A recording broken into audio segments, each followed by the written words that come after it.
Welcome back to Pete's Workshop. Well, I've got the Golf GTI up on stands, ready to try and attempt to replace the thermostat without taking off a lot of stuff. I'm pretty sure I can do it, so let's give it a go. So we're looking at a 2.0 TSI engine here. You can see, obviously, there's a lot of parts being taken off this engine, but basically this part here is the water pump over here on the right. And then there's the housing that holds the water pump and bolts onto the block. And underneath actually is where the thermostat is.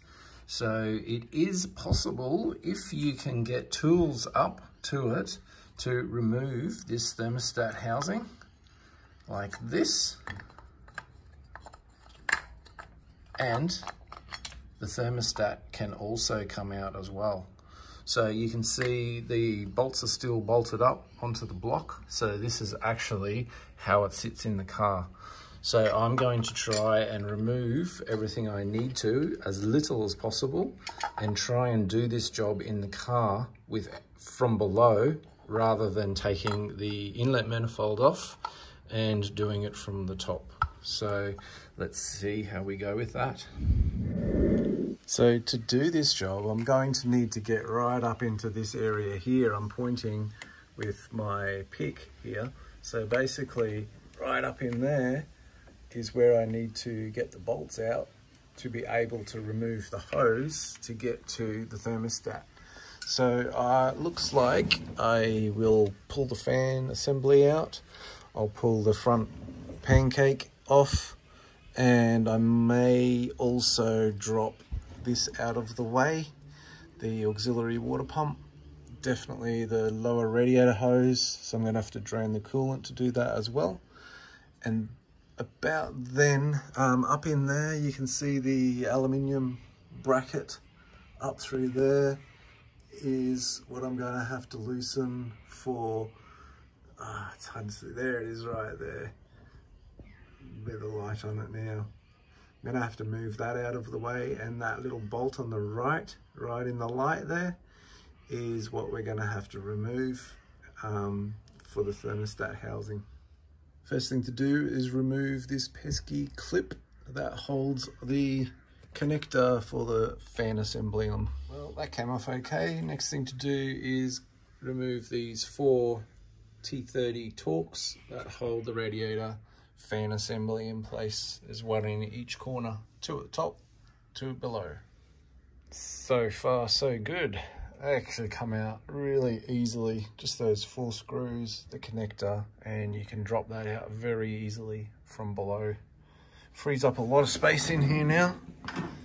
Next thing we'll do is take the inlet pipe off, inlet charge pipe.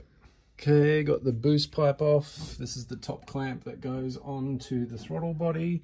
Then you've got the 2 screws that go through into the engine block, and the lower hose that goes onto the outlet of the intercooler. So again, there we go, heaps more space once you get those out of the way. Next step's going to be to drain the coolant, because I'm going to have to pull that lower radiator hose off the radiator, and also where it goes onto that fitting onto the engine block.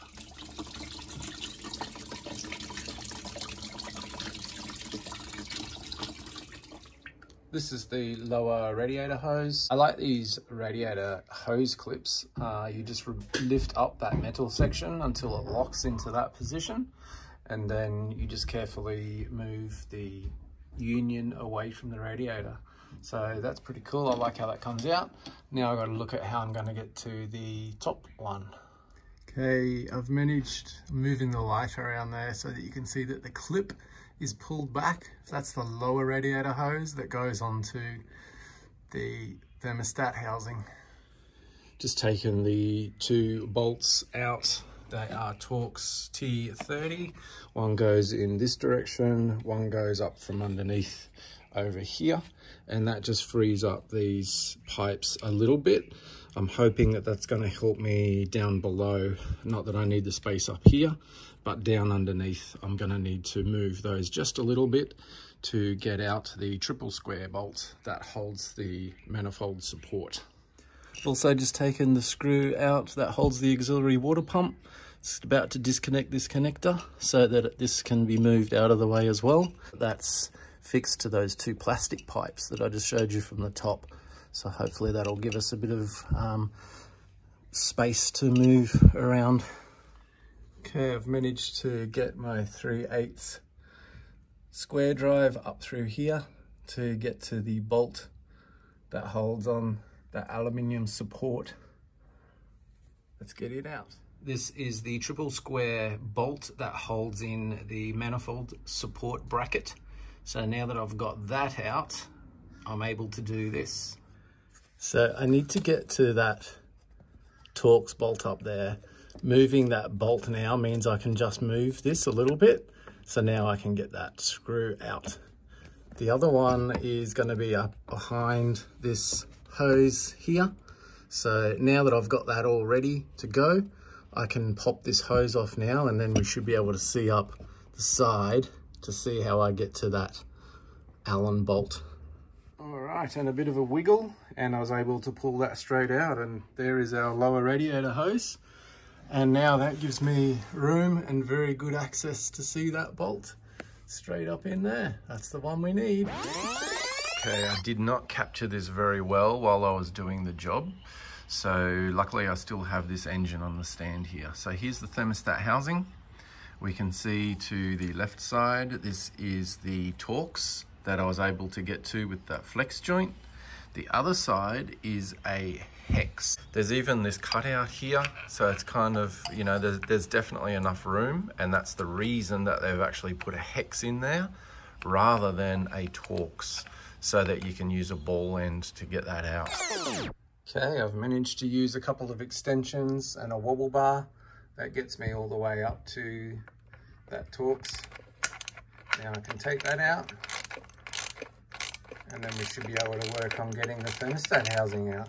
So there we have it, one thermostat housing and one thermostat. Actually came out much easier than I was expecting. I don't think getting it back in is going to be as easy, but we'll find out very soon. So these are the two thermostats that I've got. The one on the right, the one that's a little bit wet, is the one I just took out of the GTI right now. The one on the left is one that came out of another engine that I've got, complete engine. They look obviously the same, which is great. The only difference that I can see is the one that I just took out, this piston is sticking out just a little bit further than this one here. I'm hoping that that may be some sort of indicator as to why this one is open, stuck open. But yeah, I was actually expecting to see this spring a little bit more compressed. I'm going to put this one on the left in. I just noticed that I can actually remove this pin quite easily on the spare thermostat that I've got here. But this one that came out of the GTI, that is quite frozen in there. Could be some sort of indicator that is the problem with that one. I've realized that this is the seat that is basically the valve of the thermostat. This actually goes into the bottom of that thermostat housing that I took off. But because this length is longer than this one, this will mean that this actually won't go down, and that's possibly why this is not seating properly. So the length of this actually is important. So I'm actually going to just put a bit of lubricant on this, some electrical dielectric grease, and that won't affect the water system at all. And hopefully I can just get a bit of lube in that and keep this lasting a bit longer. I picked up a O-ring just from a hydraulics place, and I've put some lube on that as well. So here we have the thermostat in place. The little jiggler, I think try and keep that at about 12 o'clock, which is pretty close to where it is. So now I've got to try and get the thermostat housing into place. The little pin down on the bottom of the thermostat itself, it needs to fit into the section here of the thermostat housing. So that's going to be the trick now. The good thing is that you can see up through the center, so I'll know if that's in there properly or not.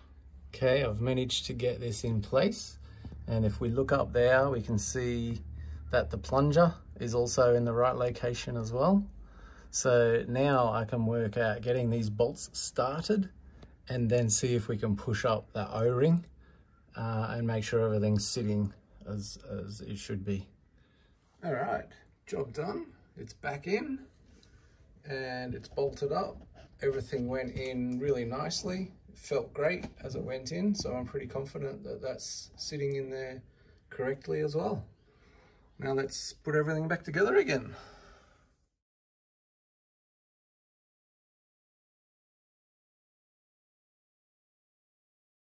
Just remember that these couplings are sealed with an O-ring, so I just went through and cleaned all of those to make sure there's no debris in there that's going to cause issues with sealing, because I am going to just reuse these O-rings inside. Okay, so it's all back together again. Let's see how it goes.